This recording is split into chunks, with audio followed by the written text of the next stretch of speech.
Bütün orqanizmi qanla təchiz edən ürəyin özünün də qanla təchizatına ehtiyacı var.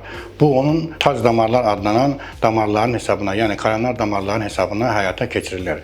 Bəzən koronar damarlarda patoloji əmələ gələndə onda müəyyən daralmalar baş verir və bu daralmalar illərlə davam etsə də nəhayət ani bir anda tutula bilər və bu tutulma nəticəsində miokard infarktı dediyimiz, kəskin miokard infarktı və ya ürək tutması dediyimiz infarkt xəstəliyi meydana gəlir. Birinci növbədə bizim infarkta yoluxmamaq üçün müəyyən bu risklərdən çəkinməliyik. Birinci növbədə siqaret çəkmək, spirtli içkilər qəbul etmək, eyni zamanda çətin nizamlanan arterial təzyiqinə nəzarət etmək lazımdır. İdmana yaxşı fikir vermək lazımdır. Ən azı həftədə 5 gün 45 dəqiqə ərzində idmandan məşğul olmaq lazımdır. İnfarktın birinci əlaməti döş qəfəsinin düz ortasında, bəzən də sol tərəfdə nöqtə şəklində olan, lakin yeri dəqiq bilinməyən ağrı şəklində meydana çıxır. Baş gicəllənməsi, ürək bulanma, ürək getmə, bəzən qusma halları, bəzən soyuq tər basır insanlara. Eyni zamanda həmin ağrılar sinədən başlayaraq deməli çəniyə,